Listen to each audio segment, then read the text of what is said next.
1/2 kilo சேனக்கிழங்கு வச்சு நம்ம கட்லெட் தாங்க நம்ம செய்ய போகிறோம். பாருங்கள், இந்த மாதிரி பீஸ் பீஸாக அறுத்துக்கலாம். குக்கரில் போட்டுங்க ஒரு விசில் குட்டு எடுத்துக்கலாங்க.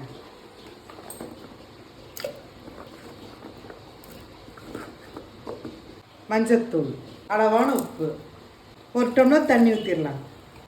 ஒரு விசில் குட்டு எடுத்துக்கலாம். சேனக்கிழங்கு வெந்துருச்சு. தண்ணி வடிகட்டி ஆற வச்சு எடுத்துக்கலாங்க. ஆற வச்ச சேனக்கிழங்கு எண்ணெயில் போட்டு எடுத்துக்கலாம்.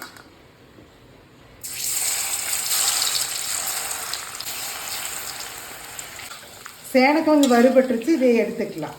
டைல் 3 ஸ்பூன் உளுந்தம்பருப்பு, பெரிய வெங்காயம் 2,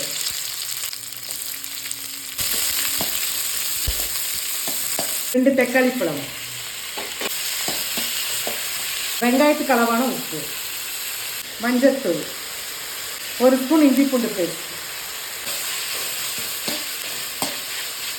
சேனக்கிழங்கு கட்லெட்டுக்குங்க ராதுசோட கருத்தூள் போட்டால் டாப்பாக இருக்குங்க. 1 ஸ்பூன் போட்டுடலாங்களா?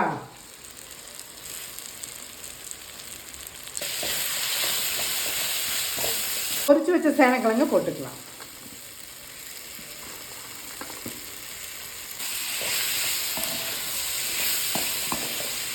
மேலால் கொத்தமல்லி தூவி விட்டுக்கலாம்.